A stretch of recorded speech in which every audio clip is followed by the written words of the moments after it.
Hello everybody, welcome and welcome to episode 30 of our Music Talk Live. And so I already see there's quite a few of you in there and it's good to see you. Please say hello in the chat. Hello Reki. Good. Yeah, let's see who's here today. And it's going to be a pretty cool lesson, I think. I think you'll find it interesting. It's freezing in here. We've had, I don't know if you watched the news, but in Spain we've been in a blizzard for the last 2 days.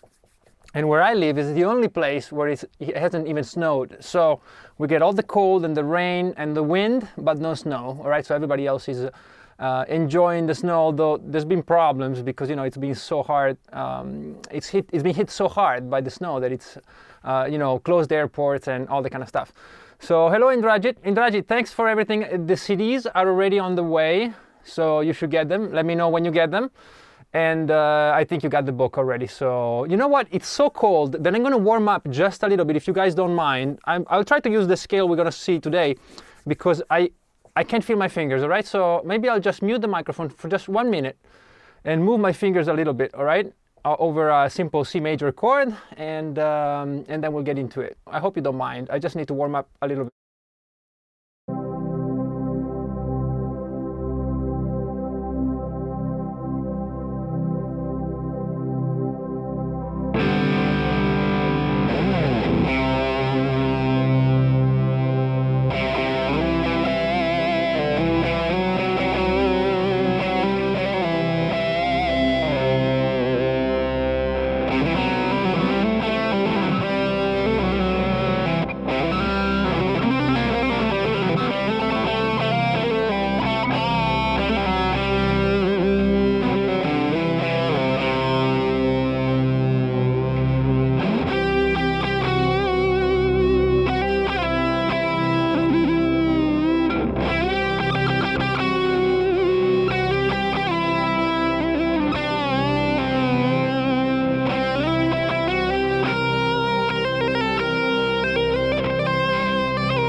All right. Oh, sorry.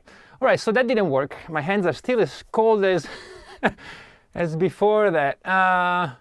Let's see. Well, anyway, I tried. You know, sometimes I like to do it. I come in cold and I warm up, but sometimes it doesn't work. I have to stay there for like 5 minutes or 10, and I didn't want to impose that on you.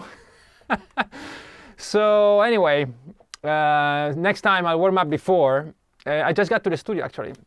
But I'll warm up beforehand, and then I'll play for you, right? So it will come up a bit better. But anyway, so you might have found that the scale we're going to talk about today is the same scale we talked about last week. And it doesn't really matter which one we use. It's all the same. And, it's just going to be a little bit more intricate so that those of you who are advanced can get a bit more out of it. And those of you who are beginners, everything still works. It doesn't matter what kind of scale we use, all right? So let's see. Alberto. Burn one Marshall cabinet. No thanks. No. It sounds like C Dorian. Not really, but it is a confusing sounding scale. So I'll tell you what it is presently. I peed myself. All right, so that's a good thing. My hands are warm as can be, and you still can play like that. That's fine. Hello, everybody. Sorry, it's a major one. Yes, it is a kind of a major scale. And all right, at least you're warm now, Indrajit, after peeing yourself. All right, so Indrajit, as I said, please let me know if you get those CDs. You know, it's they're traveling now across the planet, so hopefully they'll get there quick. Anyway, so welcome everybody. If you are catching up later and you are new to the channel, we we get together every Saturday at 6:30 Central European Time, in the afternoon, that is. And we get together and we chat a little bit about music. And usually I try to teach a little something about guitar, technique, music theory, composition, production, you know, whatever kind of strikes my fancy and whatever I think is useful, I teach it to you guys. And then we always open it up for questions. And you can ask questions about the chat, or you can ask questions about anything about guitar, and I try to help you out. All right, so that's kind of the gist of what we're doing on Saturday. And we're already at number 30, which sounds crazy, but you know, it's quite a lot already. It's about maybe 40 hours of me talking. So I understand if you are tired of it, but if you're not, please do this thing, because it really helps out the channel, and maybe you can spread the word if you have guitar player friends. It will really help out when it comes to making the channel grow, and you know, then we can do more things. You know, it's always better. And anyway, so before we get into it, we were talking last week about the art thing, and I just wanted to share just 2 pictures with you, because I don't want this to get weird. You know, I know it's a guitar thing, but I think it's fun. Every week I kind of talk about a little bit about something during the week. This is not about this week. This is the Guggenheim in New York. And the reason I'm showing this is because we were talking about watercolors and all that crazy stuff a couple of weeks ago. And check this out. When I was there, there was this monothematic thing on, wait, let me see. You see that? Who knows who this is? Let me know if you can figure it out. Check this out. See, those are actually sketchbooks by her. I'm going to help you out. It's a she. And it's the pioneer. She's probably the pioneer before even Kandinsky of abstract art. And check this out. So they had these wonderful sketchbooks. And they were all there just for a limited amount of time. And I happened to be in New York right at the right time. And today, actually, I was at the local Picasso Museum, which is kind of weird that I'm there. But, you know, we have this seasonal thing. We can go whenever we want. And today I was looking at sketchbooks by Picasso. So I was going to add them to this, but then I figured it would be a little weird, and we should be talking about guitars. But I will do it next week if you're interested. Reiki Deloni, no. It's a good guess, but no, it's way before that. Yeah. All right, so answer next week, but keep trying. And you can leave it in the comments. So besides doing guitar, we'll also learn a bit about art, although I'm no authority on that. That's for sure. Anyway, so let's get started. Today I'm going to show you how I like to practice a scale, and when I learn a new scale, how I use it. Okay, not really how to practice it, because we talked about it before. Remember how 1 string, cage, 3 notes per string, all that kind of stuff. We already did that. But we're going to talk about how I would suggest somebody who's starting out, or even if they're a bit more advanced, how they go about learning a scale. And something I talked about a little while ago was that there is always a risk of learning stuff not deeply enough, right? So you learn something and you spend maybe 20 hours on something, but what you really need is 30 hours. But you don't know that you need 30 hours, and so you stop at the 21st hour, and slowly in time you lose those 20 hours because stuff just pops out, you know, evaporates from your mind. And so it's really important that you start to recognize when it is enough studying. And so maybe this process that we're going to talk about today, will help you with that. It will kind of let you know when is enough, when you learn something, when you've had it, you know, ingrained in your memory and your mind, and especially when you get the sound of the scale in your mind. Okay, and I was thinking of doing a series of these masterclasses or music talk shows on each separate mode and maybe on some interesting scales. But today's really is a universal thing. But I did have to pick a scale. And so I picked this, and I made a mistake, right? I'm already seeing it. I'm already seeing it as I'm reading it. So let me just correct that for you. See, I'm becoming more and more proficient with this. It's the 4th mode of the minor harmonic scale, and it's called the Lydian dominant scale. And you can choose any scale. It could be a major scale, right? It could be a minor scale. It could be a pentatonic scale. It could be a very exotic 8-note scale. It doesn't matter, right? So today I'm just going to do this because it's kind of easy, but it's not so easy. So depending on your level, you can just stop at a certain point, right? You can say, okay, well, I'm going to listen to what he says, but I'm going to yes, Reki, it is Hilma Klint. Very good, Hilma Haufklint, yes? Very good. You win nothing but the glory of the chat room. So we're all going to give a round of applause to Reki for guessing correctly. Yeah, it was a beautiful exposition at the Guggenheim. The whole thing was dedicated to her. Beautiful. I have a lot of pictures, but I don't want to be one of those people who come back from a holiday and look at all my pictures, right? But yes, it was great. Very good. Very good. Did you win my guitar? No. No, unfortunately not. I wish you had, but no. But yes, very good. So what was I saying? Yeah, so this scale is pretty easy, but it's not too easy. Okay, so the Lydian dominant scale, we're going to explain a little bit of what it is, but as you can see, is the fourth mode of the. Wow, I'm making a lot of mistakes. You see, I was trying to. Is the melodic minor. All right, there you go.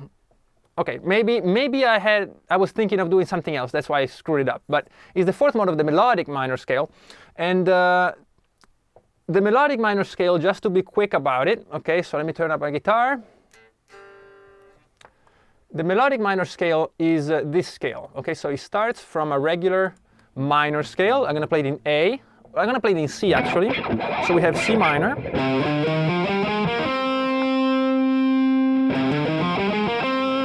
Now, for many reasons we won't get into today, but we talked about it before, at a certain point in time in history, there was a certain need to have this scale push towards the root or the tonic more strongly than a regular minor scale, which doesn't really go anywhere. You see, it's not really doing anything. So the seventh note was raised a half step. And now it does push towards the root, but then you have this strange minor third interval, which is not common for a diatonic scale or a regular scale. And so to make that softer and to kind of diminish that jarring effect, the sixth was also raised, and so we have a minor scale with the sixth and seventh raise a half step. All right, so that's kind of the basic history of the melodic minor scale. And as every other scale in the world, the melodic minor scale can be started on different notes, not just from the first note as the melodic minor, but also from the second note, third note, fourth note, and so on. And those are the modes. So you're all familiar with the modes of the major scale, Dorian, Phrygian, and so on. But the harmonic minor and the melodic minor, they also have modes, and this is one of them. All right, and this is as deep as we're going to get with the scale. We're not going to do more than that. All right, so hello Shushan, welcome everybody. Please don't be shy. If you're new to the chat room, just join in. It doesn't matter. Nobody's gonna eat you, or bite. So just join in if you want to, just if you want to. And if you want to make me happy, just tell me where you're from if you're new, because I get a kick out of people from all over the world getting together and playing the guitar. All right, so only if you're comfortable with that. Okay, so the first thing we have to do when we learn a scale, we have to understand the scale. Every scale has a structure, has a formula, and it has, more importantly, a sound. And for the sake of being a good teacher, I'm going to give you first the theoretical stuff, but really the sound is what's important. So in my little improvisation in the beginning, you could hear something was off if you're not familiar with strange modes, because we were kind of expecting something, and I was giving you something else. And that expectation is sometimes so strong that even when I improvise, I tend to fall back onto the other scale, because in time you will improvise. When you improvise, you're actually playing what you want to hear, most of the time. Sometimes you just go crazy and you hope for the best, but usually you go like, no, this is what I want to hear. So if I'm in one note, what do I want to hear? Da, da, da, this note. That's what I want to hear, and now I want the strange note. Right? But sometimes my ear wants to hear an F natural or a B natural, and so I have to modify the scale. And sometimes it happens with these strange scales, your ear kind of pulls you back towards the most, the more common scales and the simpler scales. But if it happens to the person who's playing, it's even more so for the person who's listening. Okay, the person who's listening, really, once you get him out or her out of major and minor, it's a surprise, and it's a surprise that has to be managed. It's a surprise, and it's a sound that you need to control before it gets out of hand, because there's certain rules, like when you go over a certain amount of notes or amount of time that you're out, then you have to get back in, because people will start thinking you're out. Then it's not interesting anymore. It just sounds weird. Okay, so the sound is the most important thing. But anyway, so understanding the scale, if I decide that I want to play the Lydian dominant scale, I have to understand what it means to play a Lydian dominant scale. And the formula here is the best way to start. So this formula says I have a root, a second, a major second, a major third. Let's just skip the fourth for now. The fifth and the sixth, everything is normal. Everything is like a major scale. But then I see that sharp 4, this one. And I say, well, this is the sound of Lydian. So when I have a regular major scale, but I raise the fourth,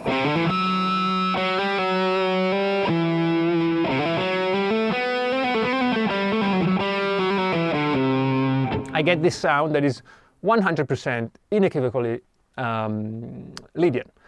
But the Lydian scale would have a natural 7 here, like here. It would just be a 7, not a flat 7. And so when I see that flat 7, if I know my theory, then I know where it comes from. I know where it comes from, melodic minor scale, and blah, blah, blah. But even if I don't know theory, or what if this scale is some kind of exotic scale from a country I know nothing about, and I can't relate it to any scale from the Western style of music? That's fine. All I need is this formula. So if you don't know all this stuff that I'm telling you, it doesn't matter. You can still just read the formula and come up with a scale. So the scale is a Lydian scale up to the 6th, but then it has a flat 7. And that flat 7, to me, is a Mixolydian scale, because I have a major scale with a flat 7. So if I know this, I'm already in a pretty good spot. If I don't know this, then I would just have to take it one by one. Okay, so I understand that the basis for it is kind of a major scale. I have a major third, which makes the scale major. So this is the biggest thing. And then I have the 5th, which is a normal 5th. And then that 4th and 7th I have to figure out. Okay, but I can always start from my very basic major scale and just modify those two notes when I find them. Okay, so it's pretty easy. Now, why am I doing it in C? Well, I'm going to do it in any key. Eventually I will have to do it in all 12 keys. But the reason I'm doing it in C today is that it's easier for me to relate it to you. But sometimes, depending on what scale I'm doing, I might just want to bring it to the simplest possible place to begin. Okay, so if I have a scale that has a lot of sharps in C, I might want to try to figure out if I can move it to another key to get as few sharps or flats as possible. Okay, so if a scale has in the formula a bunch of sharps, I might want to start from a lower, a flatter sounding root, so that I can kind of even out all those sharps.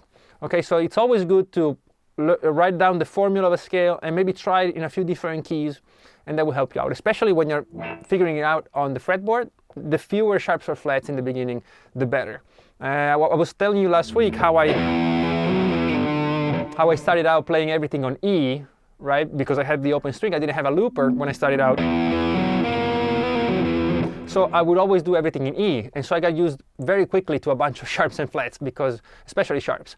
But otherwise, you don't have to do it. Just start in a comfortable key that has as few sharps or flats as possible. Okay? Okay, so that's the thing. And what I'm going to do next is the most important step of all, which is listen to the sound of the scale. And the way to do this is say, okay, well, assuming I know where to start, but I can start anywhere, I'm just going to do it in C now. All I have to do, I don't even have to know the fretboard too well. I don't have to know all the theory behind the scale. All I have to do is say, okay, well, let me just play the formula. Okay, I can do it in a position. So root, second, third, watch the 4th, I have to raise it a half step, 5th, 6th, and lower the 7th. And now all I do is this, just go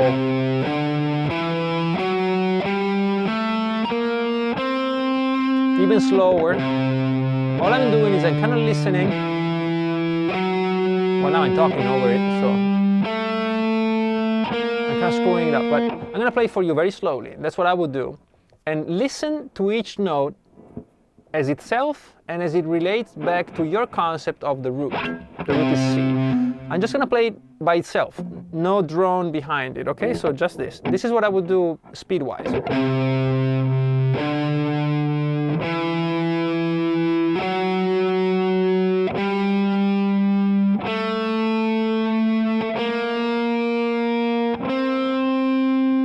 I might do it backwards, and what I'm trying to do is I'm trying to listen for an expectation or a dissonance or something interesting. When I'm playing it by itself, now this note is interesting to me. This one maybe not so much. This one is a lot more interesting. You see, so I'm looking for things that make me interested in the scale. All right, those are the things that will come up later when you improvise. Those are the sounds you're going to go for. Okay, and another way to do it, if you're not comfortable with modifying positions, is to just simply follow the scale over one string. So I would do this. Root, or C, D, E, not F, but F sharp, remember the formula, G, A, and now B flat, not B, and then C. And again, I'm listening for those those moments when the notes is trying to tell me something. It's trying to tell me, look, I really want to go there. Right? And it might not be saying the same thing to you, right? But so that's what happens. You get an opinion on a scale, which is really the most important thing. When I've done that, when I really feel that I know what the scale sounds like, I'm going to add a little something, which is this little drone, just a C, no chords. Okay, I'm going to play a C, which you're not hearing right now, but let me wait. Okay, there you go. So this is simply a C, no chord at all. It's just a C. There's two C an octave apart. And I'm gonna do it again. I'm gonna play the same scale. I'm just gonna do it higher so you can hear a bit more of the harmony. And I'm gonna do the same thing. Listen to every note and feel what each note sounds like over the root.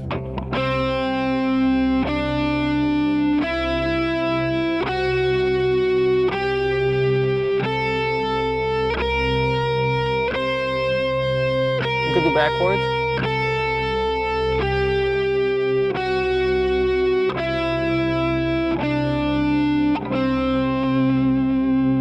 Okay, so I hope you could hear everything. When a scale is somewhat strange, like this scale, it's easier to lose sight of the root. In your mind and your mind's ear, you can lose track of what the root is. So that's why the drone helps so much. Because when I'm playing it like this, you could even think that this is the root now, because it has those half steps before it. And so I find that with something that veers off from regular major and minor, or the regular modes, simpler notes, scales, then a drone of the root underneath, it's really helpful to remind you of where's home. And if you know where's home, then you know what notes create more or less interest against that note. Now, if you don't have a drone or a synth or a looper, everybody has a looper now in their pedal board, but if you don't, I'm going to give you a trick. You can play them against the root all the time. And I have a distorted sound now, but it still works. I can just alternate. So I can go.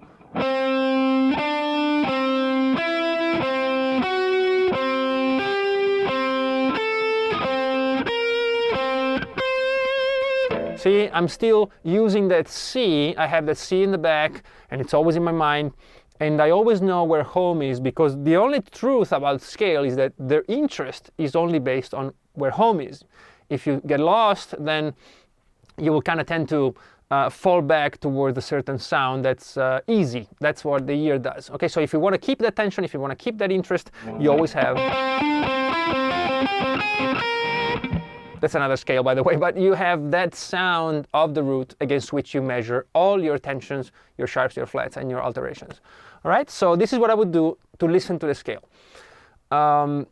You could take this further with chords, but we're going to look at that just a little bit later. But if you know more, you're, of course, free to just, instead of playing a root now, just play a chord, and you'll hear the scale against that chord. although with very complex scales and kind of complex sounding scales, sometimes you have more options for chords, so it's better to just go with the root for now. All right, so this will be my third step. We chose the scale, we understand the theory behind the scale, or at least the formula, and now we listen and we understand the sound of the scale. Okay, so there's a few questions. Alberto says, hello Alberto. What are the names of the modes of minor scales, same as major? Well, that's a bit more, that's a bit more complicated than that, but for the regular minor scales, like Aeolian, then yes, you have Locrian, major, Dorian, Phrygian, and so on, same modes.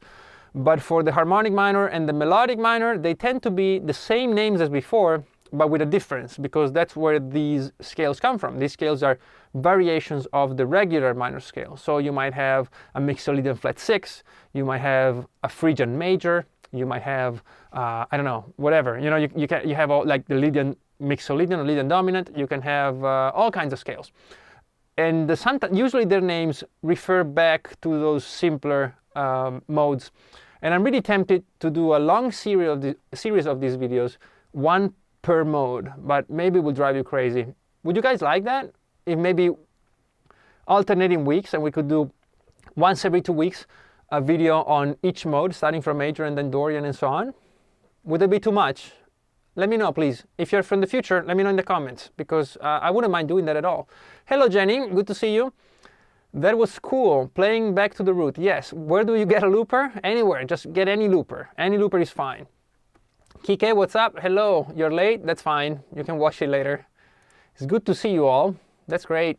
There's quite a few of you today, and I think you'll find this very useful, actually. So we've heard the sound of the scale. We know what it sounds like. We're going to move on to actually finding the scale. I'm not going to dwell too much on this because we're all at different levels, but I'm going to show you maybe what I would do. The Rizard says, I'm open to learning the scales over and over. All right, so that's a yes. And oh yes, by Reki, it would be great as far as I'm concerned. The Rizard says hello to everybody, and hell yeah, if not too much work for you. No, these are a lot of work, but it doesn't matter. It's still a lot of work. I have to prepare this stuff, or maybe not prepare what I'm saying, but certainly how I'm going to say it and how I present it. So I don't mind. If you want, I'll do it. One per mode or something. Maybe mix them up a little. All right, so finding the scale on the neck. There's many ways, of course, and here I wrote down a couple of options, maybe 3. Cage, 3 notes per string, and single strings, 1 string, yeah. So why? Well, because if you learn a scale, that's important. You have to take it to that level where it becomes learned and second nature. Then you won't forget it. You might not use it for a long time, but it's always going to be there. And so learning it in different systems really helps cement that, okay? And you can watch my previous video a few weeks ago about you wanted advanced scales. You know that video where I go through all 12 positions? That's crazy. Now you can do that with that method and you'll certainly learn it. But what I would do is this. Okay, so let's pretend that I'm into the cage system, right? And say, okay, well, position 1 on the cage system. Let me see if I can figure out this mode, okay? All I do is play the 7 notes that I have to play: C, D, E, F sharp, G, A, B flat, C, okay? And it would be something like this.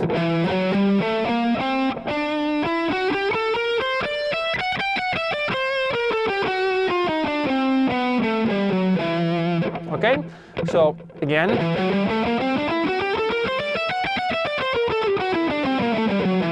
That's one. Then I can move to the second one.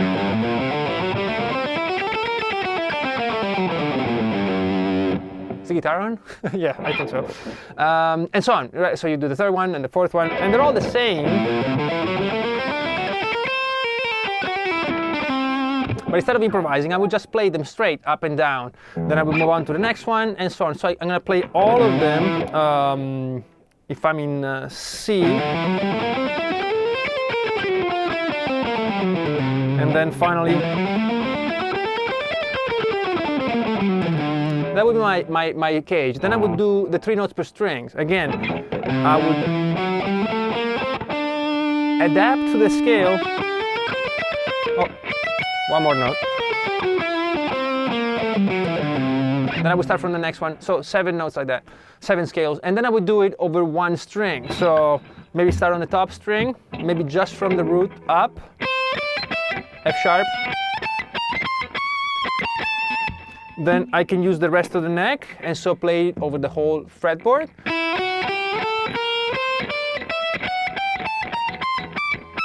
Now I have to do it over the second string.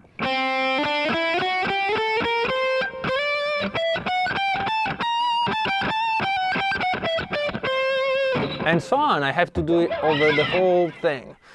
And for now I might do it in C, but eventually I have to do it in all keys, right? So some keys are really strange. They have a lot of sharps and then they have this strange natural note or flat. But I still have to be able to do it over the whole fretboard. That was E, right? So I have to do it in all keys, everywhere. And the reason I'm doing this is that I want to learn the scale. If it's a scale that you use only for a specific something, somewhere, maybe in a song, then you don't have to go through all this. But this is if you want to really learn a scale and put it in your toolbox, so you always have it. And I suggest that the modes of the major scale and the modes of the harmonic and melodic minor, they should be learned because they're useful, okay?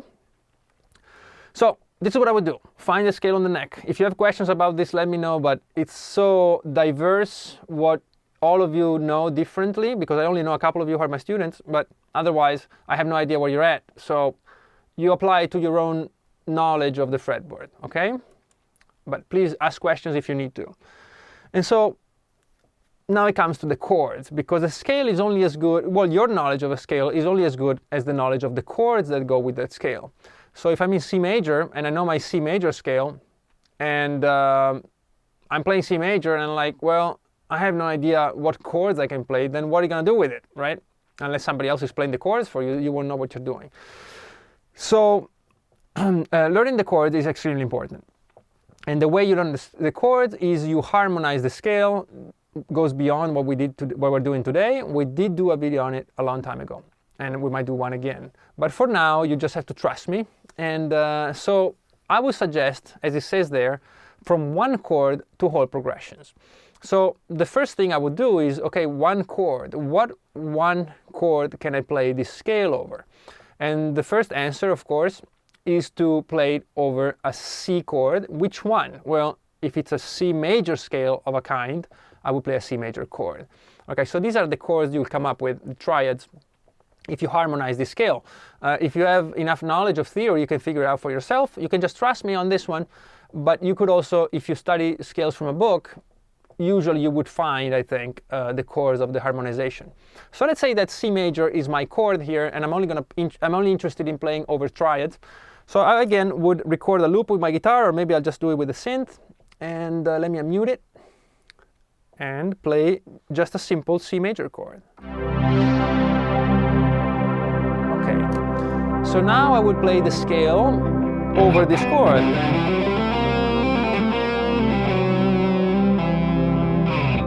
Just one position.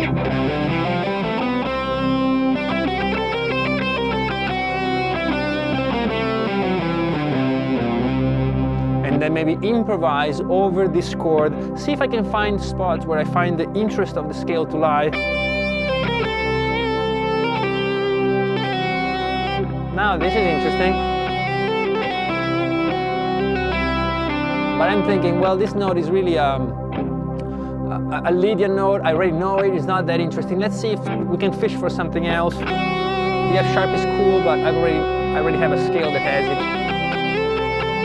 Now this B flat is interesting. Again, it's a normal note. It's Mixolydian. It's a very common sound. But when I put it together, see, now it's where the magic is.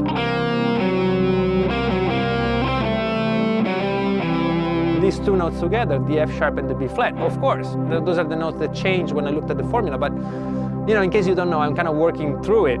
And so now when I'm improvising, I'm thinking, okay, well,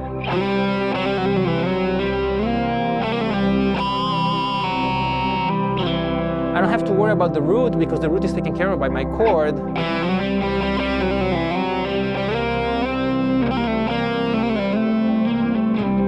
Maybe I can practice my position playing.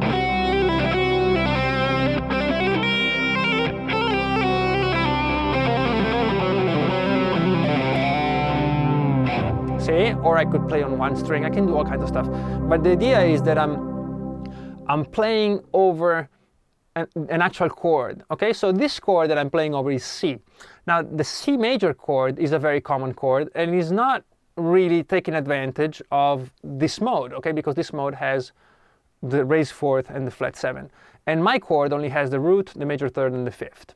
So if I'm going a bit fast, just watch it again, okay? You'll be able to, it's nothing complicated. I kind of have to move quickly, but you'll get it, okay? So this chord is not really taking advantage of the sound of the mode.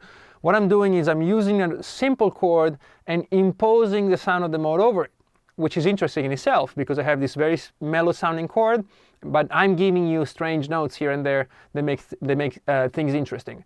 What if I want the chord to have the sound of the mode? Well, then I will have to think. Let me go back to the formula, okay? See these notes? If I translate these notes to actual notes, not just the formula, let me do it for you right now.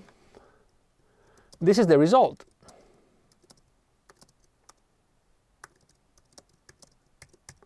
Okay, these are the notes, I think.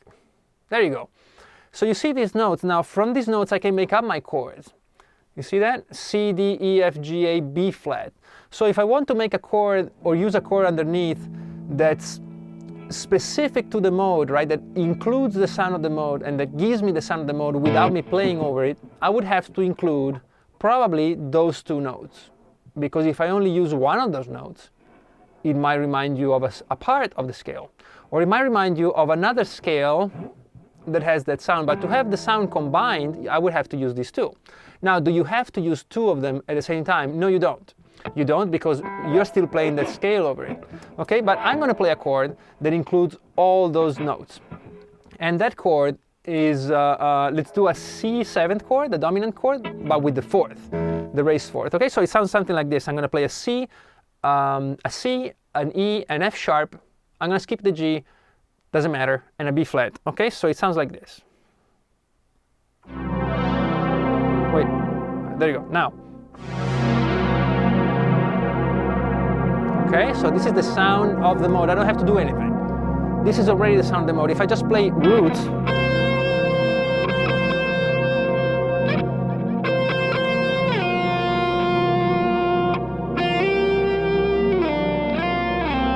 I can do all kinds of weird stuff and it still sounds like the mode, and I'm sounding out because I can't control your ear anymore because the chord is so specific. So all I can do is kind of follow along.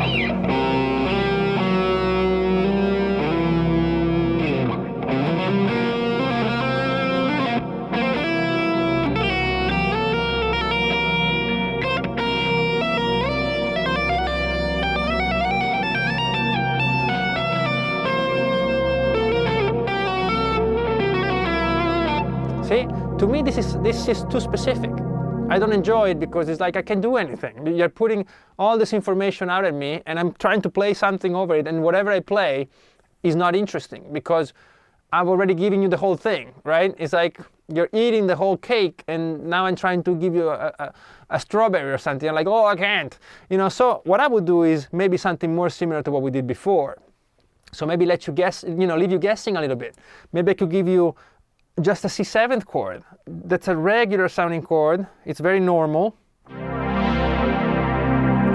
See? And now I can kind of make you think that everything is normal.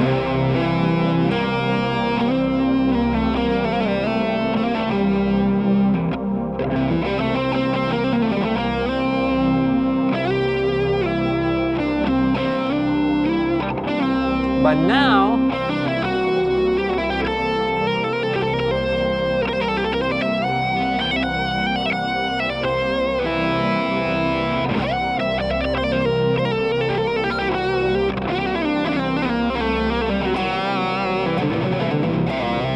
see, I have a bit more freedom of movement there. I can go in and out.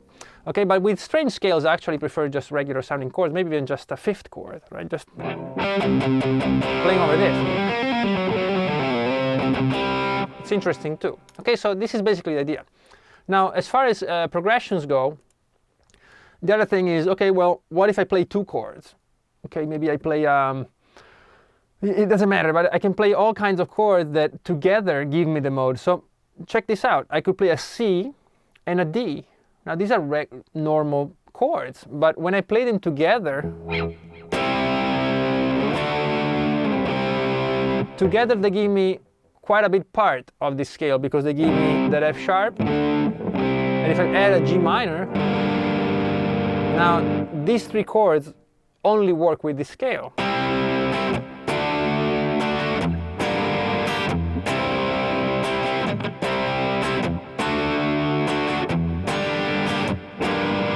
You see, by themselves, they sound like normal chords. They are. They're very common, major and minor chords, but in this order and in this sequence together, they sound strange, because there's no other scale. Well, there's some, but for now, there's no other scale that allows you to mix these major and minor chords in such a way.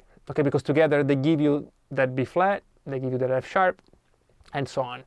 All right, so this is getting a bit deep, I know, but this is what I would do. Learn the chords, maybe certainly learn my triads like this, and then find peculiar stuff. Like, look at those two diminished right there, a whole step apart. Now this is interesting by itself, right? Look at this augmented chord. Now that's cool. Can we use it? And look at these two minors, which sound so normal, right? C, G minor, A minor would sound like a pretty normal progression. And so you can use all this to maybe have a very normal sounding progression and a really cool melody on top. I do this a lot with my songs. I try to reduce the amount of information in the harmony to then just be able to explore with the melody or with the solos. Okay, so that's something I find extremely interesting. Let me see your questions. Jenny, I'm thinking chords from the chord progressions like 135, 145, just throwing that out there. Do you mean for this? Sounds playing 1, 2, 5 chords. Yes, well, of course, if you mean the degree, of course, you could play C, E diminished, and G minor. Now, the E diminished is a very strange chord, so for rock, maybe is not your most common one. But you could certainly play it, or you could play, as I said, C major, A minor. Check this out. C major, A minor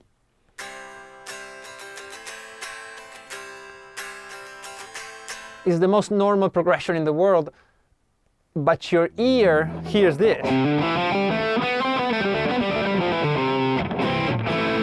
Is not expecting this.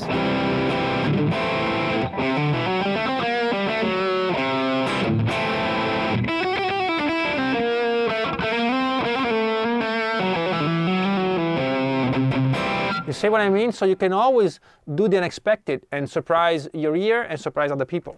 And so that's a cool thing. You should really go deep with the chords and understand how you can use them to create an effect, okay? So that's the chords. And finally, I would say play, of course. Play is a very simple thing to say, and I'm going to give you a few tips, all right? Because it can be overwhelming.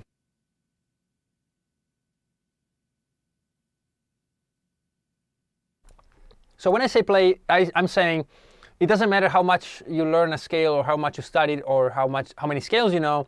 If you don't use them, they're useless. So you have to play with them and you have to make music with them. But when you get confronted with a scale like this, which is kind of complicated, you might become intimidated. And you might fall into the trap of thinking, well, first I should know it everywhere on the neck, on every key, blah, blah, blah. Well, you don't. Not to start playing. So let me give you again that root, just a C, okay? Nothing more. Just a C note.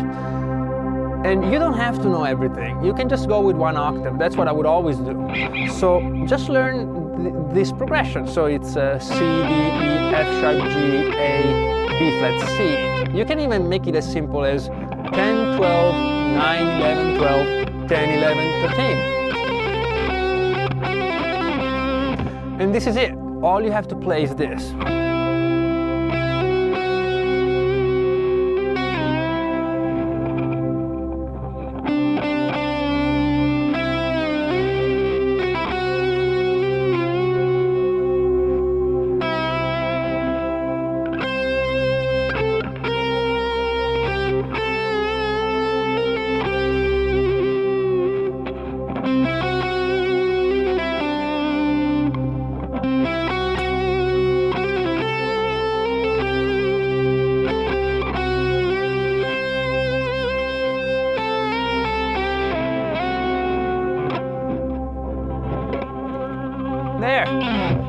You see what I mean? I'm not doing anything. I'm just playing one octave, nothing else. And it can come out better or worse, it doesn't matter. You're still working with the notes. And as a matter of fact, when you limit it to just, I was playing only 8 notes, literally 8 notes.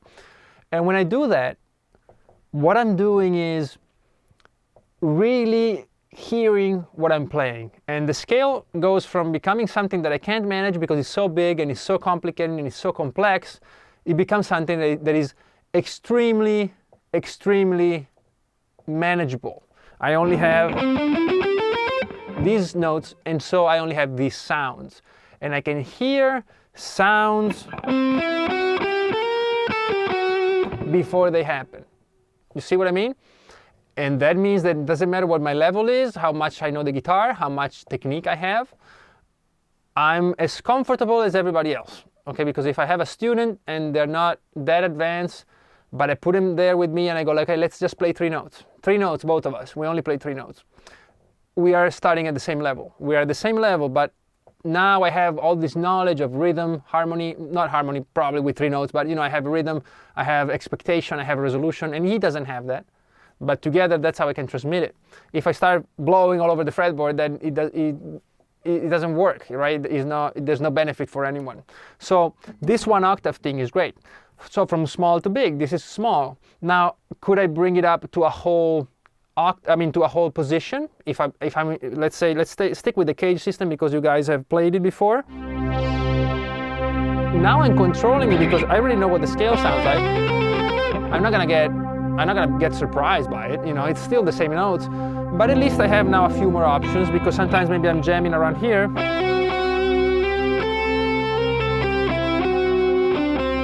And I really want to go down, and before I couldn't, but now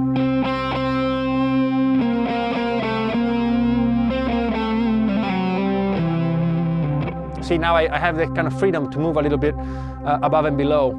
All right, so that's what I would do, play. And then what is big? Big is kind of like what I was doing at the very beginning, trying to warm up, and I'm just playing the scale. I don't care where it is. If I know my scale everywhere, then I can play it everywhere. But don't get cocky. If you know it everywhere, you can just do it in a different key, one that's more difficult, and then you'll have your work cut out for you. It never ends. It never ends. But the way you study, like I'm doing, and I'm showing you, the scale becomes part of your vocabulary, and it's always there. You don't have to use a word in your language every day to remember it and to remember how to use it properly and to remember how it sounds and what it means. It's the same thing with this. Now, if you only use a word once, maybe you're watching one of those TV shows and it's a strange word, you hear it once, and tomorrow maybe you forgot it. But if you use it a few times, then it becomes part of your vocabulary. So that's what we're going for. All right, let me see your questions. What you're doing right now is pretty much how I write everything, I think. Something like that anyway. All right. Your playing is very simple, that's fine. I was playing very simple things in 1 octave. My music making is simple. I make a riff or 5 to 7 notes and choose those notes to make my chord. Oh yes, it's still fun, yeah. Oh my God, if I get an electric guitar and a looper, my friends will think I'm a rock star. Yes. Yes, a looper is a great thing.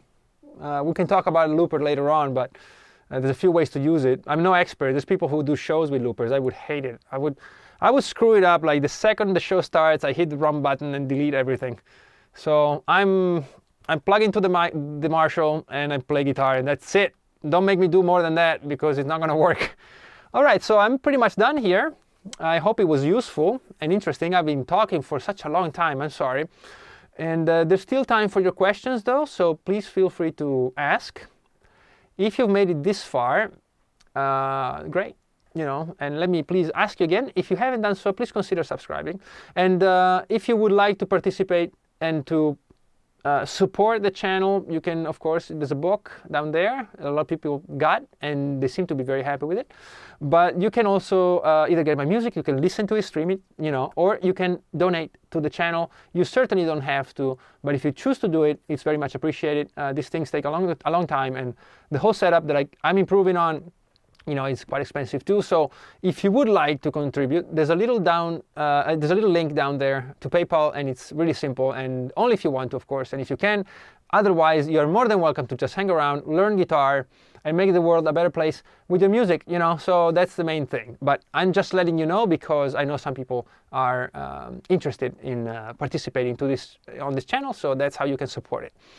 So if you guys have any questions, I will stick around for a little while. Otherwise, it's been pretty intense. And one thing I have to reproach to you guys is that you haven't given me many ideas for future videos.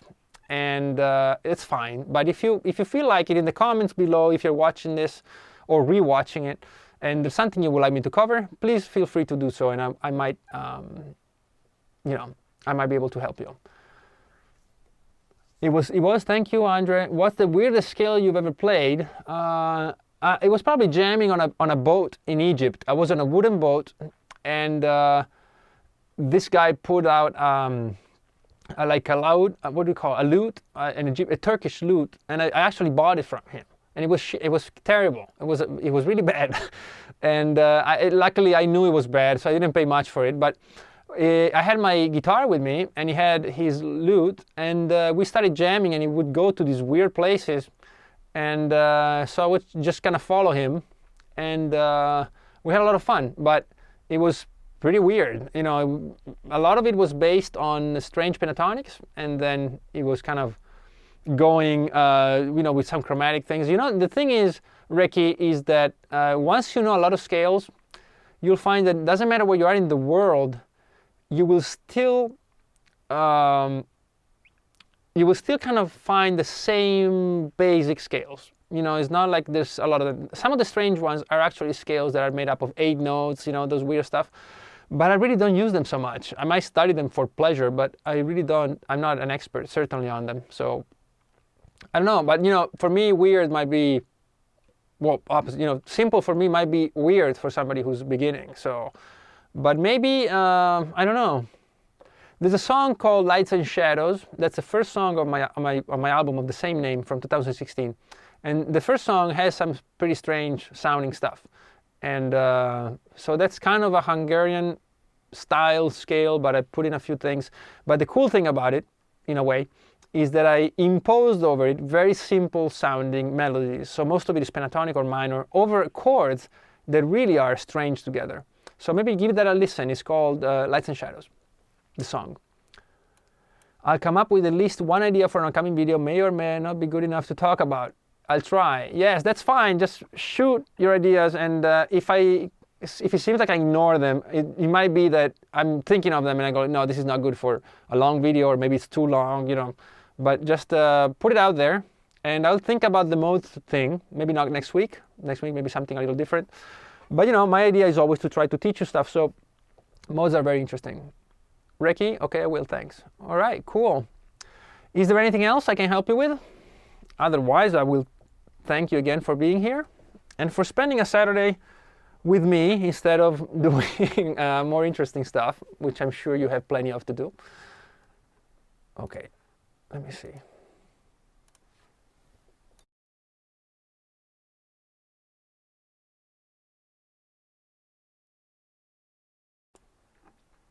Nero played the lute when Rome burned. Yes, well, I didn't burn anything, but yeah, it's a great instrument.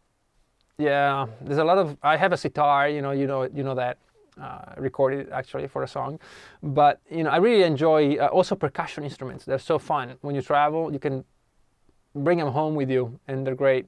You can always sample them and use them. But anyway, actually, you know what? As I'm waiting for your questions, I might plug my book, Alternate Picking. If you are into guitar playing and you want to, you know, get better with your technique. Really, I think I will make a lot of books, but this is the one, because alternate picking is the most pervasive technique of all.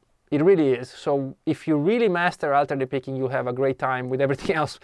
You won't be frustrated by a lot of stuff, because once you have that, everything becomes more approachable. So that's the book. There's a link down there. The people in the chat room, a lot of them got it and they love it, so you should get it too. And thanks, Andre. Always appreciate your streams and learning here. Well, thank you for being here.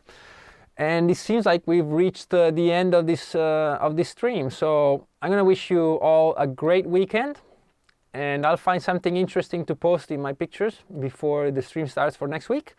And I will see you very soon. All right? You've kept up with your New Year's resolution. All right, cool. Cool. I look forward to when you finish the book.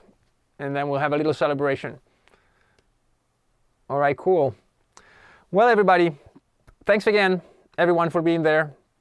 I will see you next week, 6:30, and I will try to announce the thing as soon as possible. And as soon as I get a cool idea, I will post the live stream on YouTube, so you can do that, and you'll know when I'm live. If you're not subscribed, please do hit the bell, and you'll know when we're live. But really, it's not a big surprise. It's Saturday, 6:30.